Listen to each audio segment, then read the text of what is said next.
Hello and welcome to the Liverpool Post's debate on the arts. I'm Laura Davis and I'll be chairing today's event. You can read a report on the discussion in today's Liverpool Post and watch videos of the panellists right here at liverpooldailypost.co.uk. Private sector, all those different, and the commercial sector, they kind of all make up the bigger picture. So it's really important that as a city you don't just stop. And a big part of our growth is actually around how you invest in culture. You bring tourists here, they create jobs, they create investment. And so it's kind of a whole circle of activity really that really makes the city work. And this city, at its heart, is all about its arts and cultural offer. You know, that's where its soul comes from. And that's what we need to project on an international and national stage. Liverpool's a crucial centre for the arts because Liverpool equals arts, really. You know, when people think of our city, they think of two things, really. They think about football and they think about arts and culture, really.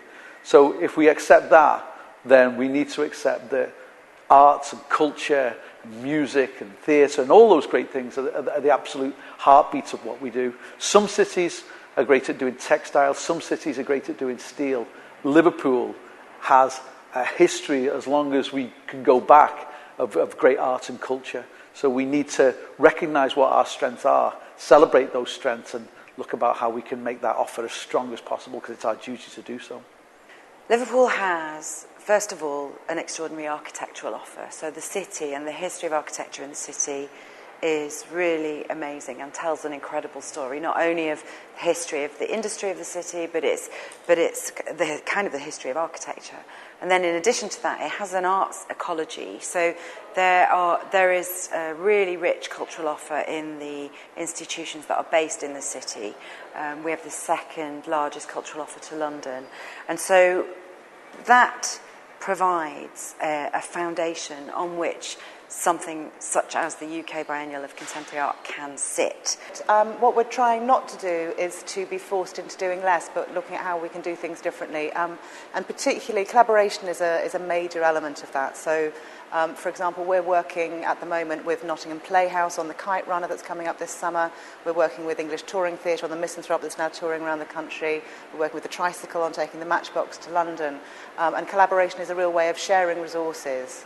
And also getting a further life for the work, which then helps to give a showcase to Liverpool's arts, which makes people feel proud, which makes people want to come to the theatre, which makes people want to come to the city and come to the theatre. So I hope it all has an ongoing positive effect. You know, on one level, certainly our relationship with the Royal Liverpool Philharmonic is our ability to entertain our clients, colleagues, contacts, what are wonderful evenings.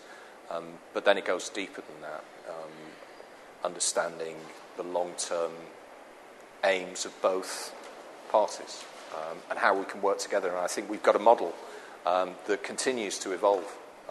But we work very, very closely with the team at the Phil in terms of achieving our commercial aims and indeed assisting and helping them to achieve their commercial and artistic aims. Particularly well brought together. What the bid and